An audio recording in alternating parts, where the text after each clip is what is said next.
Monarch Media Days, and we're previewing the girls wrestling season, and joined once again by Coach Brawner. Second year, it's going to be now the second year of the program altogether too. You feel like you got a little bit more of a grasp on things this season? Yeah, we have some girls that are going to be returning. That's always good. We have year one under the belt. We have some girls that wrestled last year in middle school, that are going to be able to help us, and definitely kind of hitting a stride a little bit, I think. But you never really know until next Tuesday's our first meet at Ridgeview, and that's whenever we find out what we're all about. Everyone looks good whenever they wrestle against themselves. So. What are the numbers looking like this year? I know the numbers really shocked you guys and surprised you last year. What do the numbers look like this year? We're actually a little bit bigger than last year where we started. We're at 30-plus girls. We'll probably see that number, stay fairly good until Thanksgiving.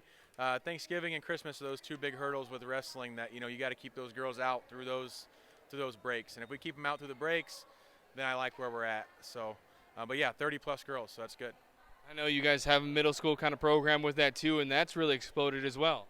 Yep, we got 20 girls or so out for middle school, and we're actually practicing all together. We can still do that as of now. Again, that's good. That's good, that we have that immediate feedback that our middle school girls can see the high school girls wrestle, and we can kind of shuffle in and out, giving people good hard reps, and then kind of, get a quick break. So that's been interesting. Never done 7-12 practice before, but we're rolling with it. And you mentioned it. You guys do have some experience back from last year that had a lot of success, and you're looking forward to that this year too. Yeah. Angie's back. She's a state qualifier last year. We actually had Daniela Salinas will wrestle 100 for us. She's from Denison originally, qualified for state, won a match at state last year in Council Bluffs. And then, from there on, we're looking at Taya Adams as a returner, Arami Santos, Urexi Rodriguez. So we're looking Taylor Totten, almost made it last year.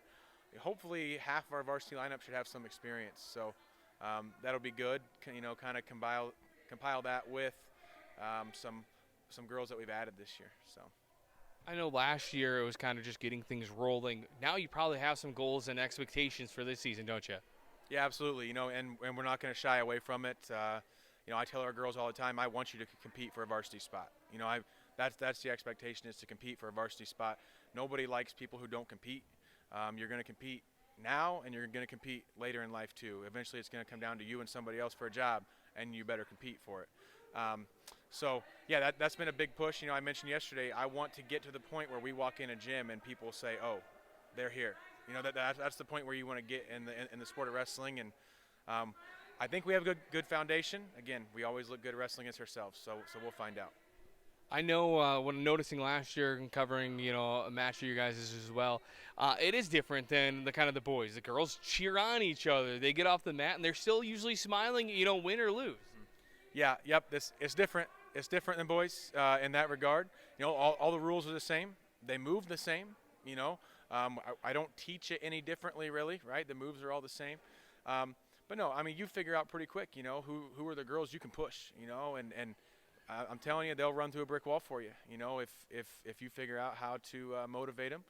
Coach Dow and I talk about that all the time. He coaches softball, and we talk about how we enjoy coaching girls, and man, they listen well. You're right. They want to get better, but a big part of it for me, I have 2 young daughters, and the biggest thing is you see sometimes girls think that they can't do they can't do things, and it kind of breaks your heart. Again, like, who told you can't do something? That's not the message that we're going to spread here. So. Well, Coach, good luck this season, and look forward to covering you guys a couple times this season. Perfect. Thanks so much.